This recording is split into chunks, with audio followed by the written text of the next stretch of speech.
Well, March is here. It is time to get ready for spring. Out with the old and in with the new. It is also the time of year when we like to get productive, do a little spring cleaning. Here with our top 5 organizing tips for spring cleaning is Sarah Barnett with Simply Sorted. It's great to have you on the show. Thank you for having me back. I'm so excited to share these spring tips. It's like we all get a little motivated, right? Oh, yeah. The warm weather comes, the flowers start to bloom. Everybody wants to deep clean their house right now. Deep clean. I started over the weekend. I was feeling it. Yeah. So the first thing you say is to really create that checklist. Yeah, that's going to help you because everybody gets really eager and wants like the whole house done at one time.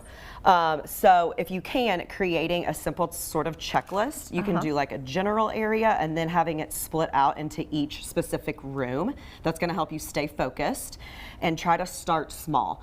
Don't start with your attic or your basement because it gets a little overwhelming. Because you'll never get out. Yeah, and it gets, very overwhelming. Start with a space that you live in a lot, like your kitchen or your pantry or your living area, because then you're also going to see the reward and it's going to give you some motivation to keep going throughout your house. Don't start with sentimental items. Again, try to start small. Use the checklist to stay focused. And again, just start in like 15 to 30-minute increments so you aren't getting overwhelmed, because it can be a lot once you start to pull everything out. Yeah. And you walk into a room and it's a huge mess. That's what I always tell my clients is it's going to get messy before it gets better. That's just a part of the process.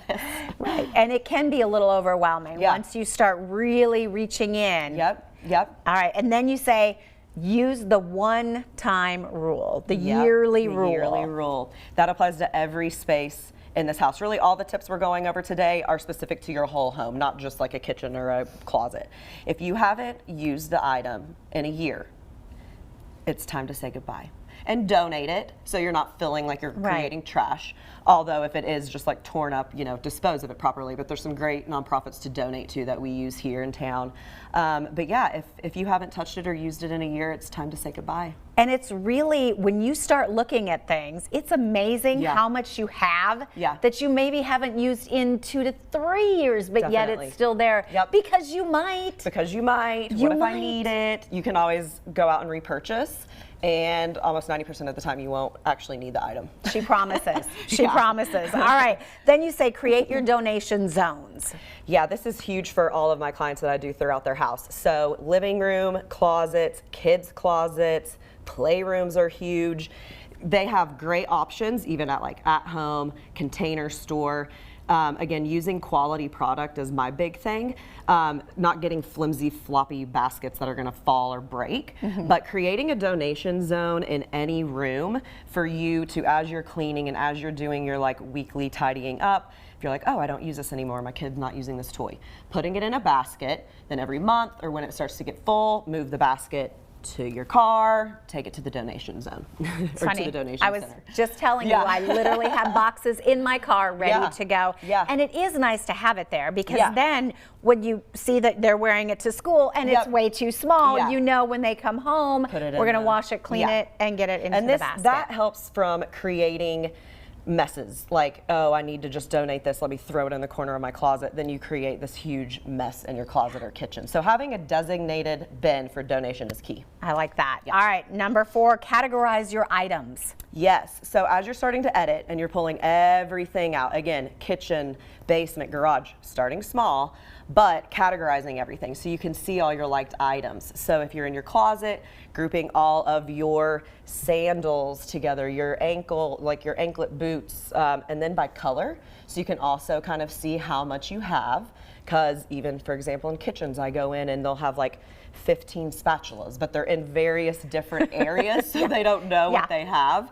So grouping everything together is always the first step. Again, no matter what room you're in, categorizing everything is key, because then it gives you a broad picture of how much stuff you actually have. All right, and number 5, seasonal swap. Yeah, so again, depending on the space that you have, if you're living in an apartment, a seasonal swap is necessary. If you have a bigger home, you may not have to do a seasonal swap, for instance, in your closet. But I always like to keep like all of my Christmas stuff together, whether that's your plates and your decor, keeping that together. Again, using quality product. These are my favorite totes to store. They're from the Container Store. They have a foam seal around the lid with 4 really strong latches. So it's going to keep your stuff safe. I've seen a lot of clients use like flimsy, cheap bins and they go in and like the lid is breaking and their Yeah. stuff is damaged inside. So using quality good products is really good to store your seasonal stuff in your basement or your attic or something like that. So. And I know a lot of people actually seasonally swap their closet space. Yeah, yep. So, And these are great for clothes. They're great for anything. They come in tons of different sizes. So it's key to have good product to store your stuff in. all right, and there they are right there on your screen. Create that checklist, use the 1-year rule, create donation zones, categorize your items, and seasonal swap. So do you get excited? Do you go home and All the time. I would just love to see, I just picture your house and everything's just in these Yeah, wonderful yep, bins with yep. the labels on it. Yes, yeah. And it's also important to like categorize and organize your cleaning products because these are tips to help you get organized for spring cleaning. So it's a little easier and more organized when you go to actually start doing it. So Yeah, I love having all my cleaning products in one Yep, area. yeah, for sure. So Grouping them nice. together is All right, good. we're going to give everybody some information if you would like more. Of course, she is very social. You can follow her on Instagram and Facebook, simplysortedco.com, and there is a phone number right there on your screen. Great to have you on the show. Thank Amy. you. Appreciate it.